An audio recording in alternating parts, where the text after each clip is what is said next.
Omusajja Wizomanizo yakedde ku makyanga atambula bulungi nga bwe yazaalibwa. Wetwogerera mu ddwaliro ku kitanda kati kwe kuba kuliisa ndooza baliisa muliisi olw'ensonga nti n'emikono gyonna egya Weasel gijjuddeko zikkanula. Wabula nga yakedde si mulwadde, yakedde talina ttawabu, wabula mbeera gye yakkidde akawungeezi ye n'omukyala kwagala kuyombamu awo kufuna butakkaanya bw'oyinza okuyita obw'olusaagiriro here and there. Okakana ng'omukyala atudde mu mmotoka. Omukyala bw'atuula mu mmotoka ko Wizomanizo tojja gisimbula, Weasel n'agidde mu maaso. Ko omukyala gwe Weasel nze gwoddira mu maaso mu mmotoka nga ngituddemu, nze nnina omuliro, nze nnina akagivuga, oyagala kuŋŋamba ki? Okugulu kwa Weasel kwokwo kwolaba ku screen kusibiddwa mukwano gwange, ate nga gye bujja mu ssaawa si nnyingi bagenda kubanga bamuyingiza theatre Weasel. Awo kwe kugulu kwa Weasel eyakedde ng'atambula bulungi olunaku lw'eggulo ng'ennaku z'omwezi 6 Augusito 2025 bugenza okukeera nga 7 nga Weasel kati w'omugamba nti linnya wansi ekigere ayinza okukulaba nga aduuyi. Wabula nga byonna bisuubirizibwa kuba nti omukyala Sandra Teta ye yakoze bino byonna. Ng'akatambi bw'okalaba eyo ye parking lot, era vidiyo eno eri mu kutambuzibwa ng'eraga bulungi nnyo obukambwe omukyala bwe yakozesezza ng'alumbagana mwana mulenzi Wizomanizo. Emmotoka ogiraba n'amwongera paka kumusindiikiriza ku kisenge n'agakuba amagulu ga Weasel gonna 2. Wizomanizo essaawa zino ali mu ddwaliro ly'Ensambya, ali mu kufuna bujjanjabi. Wabula nga buli muntu eyabaddewo mu kifo kino n'akatambi kano bw'okeetegereza, Sandra Teta okukoona Weasel yakikoze akigenderedde, si mu nsobi. Olw'ensonga weetegereza akatambi, Sandra asooka na kusooka kuyimiriramu nga Weasel ali mu maaso, n'agimusembeza n'amukuba. Weasel bwe yeeyongerayo maaso era Sandra n'addamu n'amusembereza emmotoka n'amukubira ddala n'amunyigira ku kisenge. I think let's have a replay of that. Just tukaddemu kwana nkubuulire Sandra Teta waali essaawa n'amusembera n'amukuba, n'addamu n'amwongera. Of course. So Sandra Teta njagala bategeeza nti ye yakwatiddwa dda. Yes, Sandra Teta mukwate wajjo. Mwana mulenzi Douglas Mayanja, Wizomanizo omugambe nti abaagala okumulabako ali mu ddwaliro ly'Ensambya, okugulu kwo kwamenyese era n'ebiwundu alina bingi ddala. Bano okutuuka ku mbeera yabadde okansooke nkulage Sandra Teta eddakiika eno. Sandra Teta bw'atyo bw'afaanana era ng'agombeddwamu obwala n'aleetebwa ku poliisi y'e Kabalagala. Sandra Teta essaawa zino ali ku poliisi y'e Kabalagala gye bamusibidde oba gy'ali mu kugenda maaso n'okuba nti addamu kajjogi w'ebibuuzo.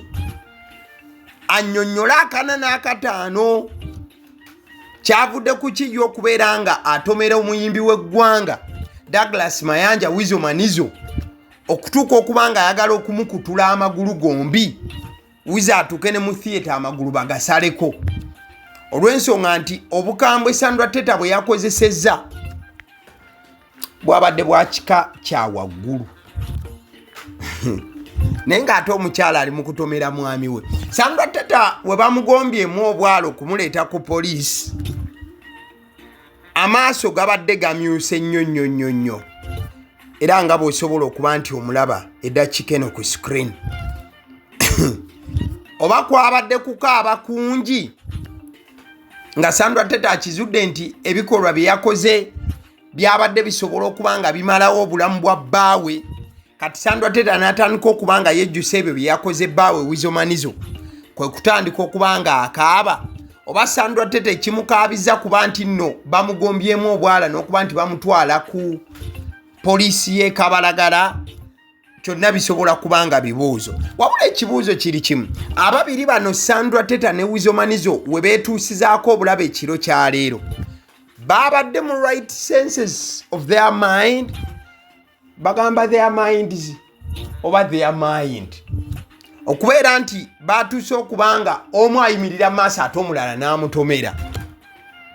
Gwabadde mwenge oba bakikoze mu bugenderevu? Kati nno ebya Sandra Teta bibi era byongedde okwonooneka okusinziira ku mwogezi wa poliisi oba amyuka omwogezi wa poliisi mu Kampala n'emirirwano giyite Kampala Metropolitan, omukulu ow'ekitiibwa Luke Oweyisigire ensonga zino azoogeddeko era n'ayogera n'omusango ogugenda ovunaanibwa Sandra Teta.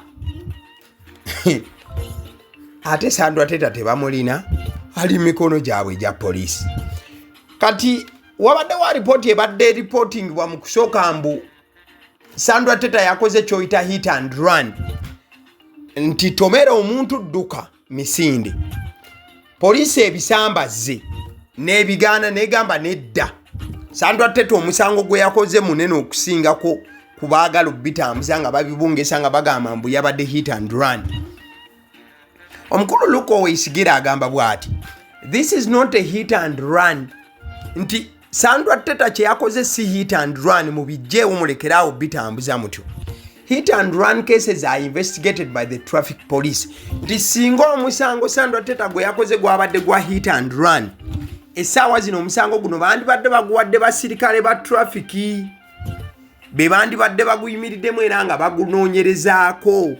Kati nno omukulu Luke Oweyisigire n'agamba bw'ati, this matter is criminal in nature, nti eno ensonga ya bumenyi bw'amateeka obuwedde emirimu. The knocking was allegedly intentional, nti Sandra Teta okutomera munywanyi we Weasel yakikoze akigenderedde, so it is being investigated by CID. So kati ekitongole kya CID kyekiweereddwa omusango gwa Sandra Teta okubanga kigukwatamu. Omusango gwa Sandra Teta okutomera Weasel bagamba nti musango gwa nagguma, yakoze musango gwa ddala okusobola n'okutuusa nti omuntu asobola okufa. Kati batandise dde okubanga banoonyereza.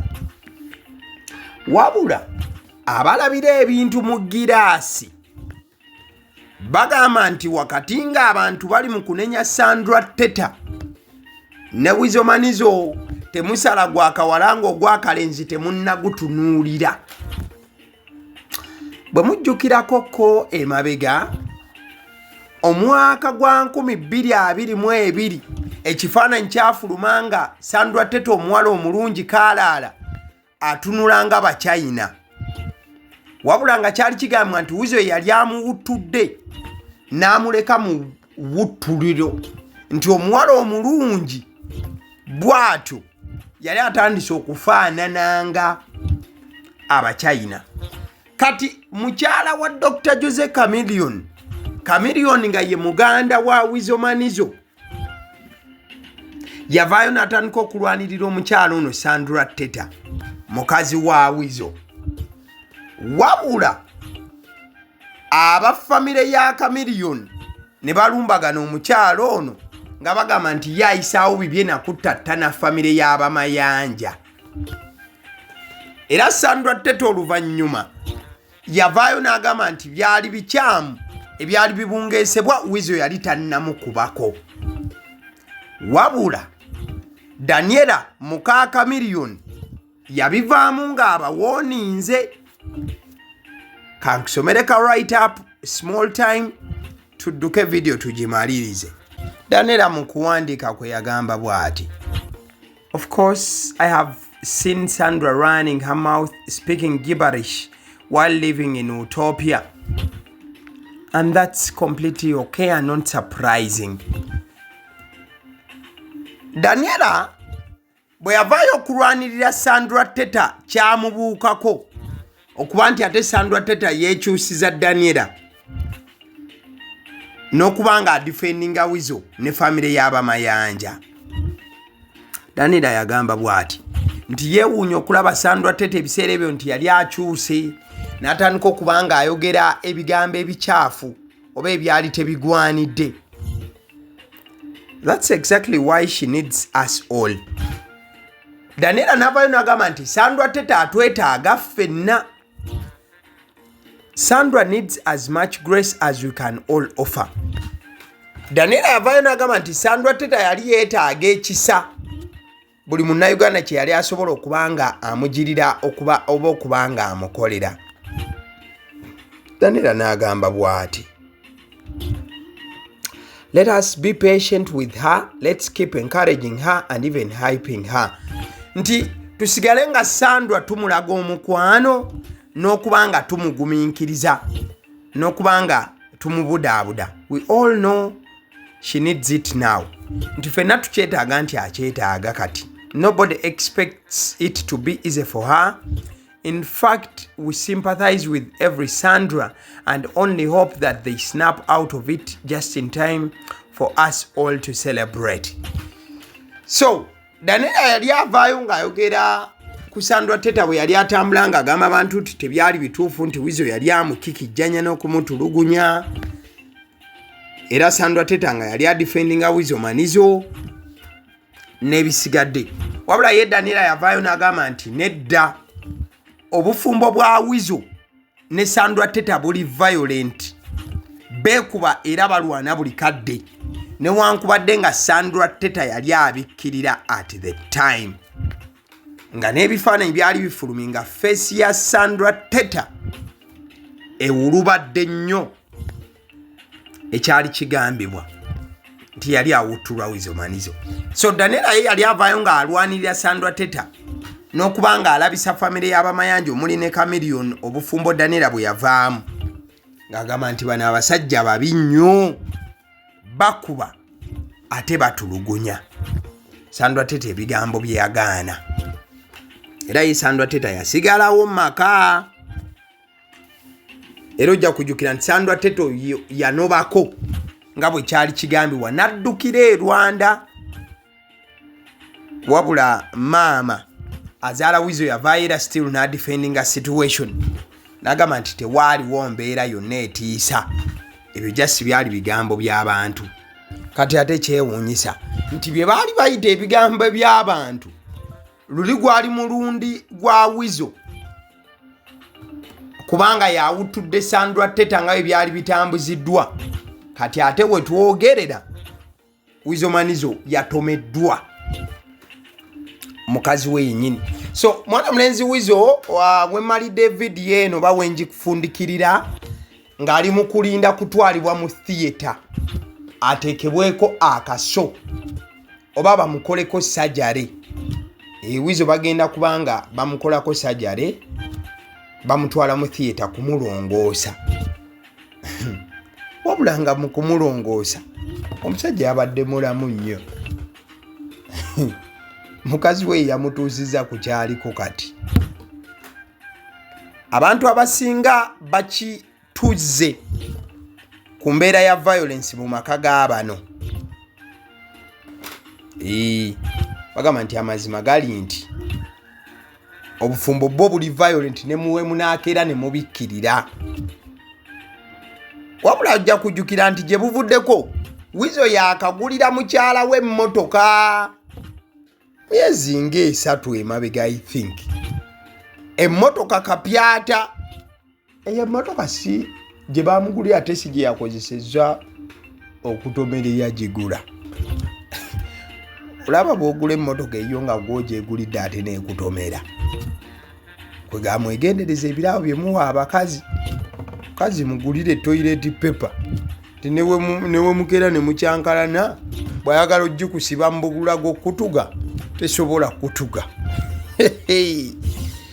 kale abasiddiyo omusunsuzi erinnya eryange katwesonyiwa abaagala nojja kusanga nga bamaze okwekoonakona oli bamujjanjabe ate enkeera babeere nga tebateŋŋana. Alson Painters yugi basizi balangi ku 0719133636 abasiddiyo omusunsuzi eddoboozi lyange agala ogwe mukutu likinga video eno. Thank you. Webalenyo.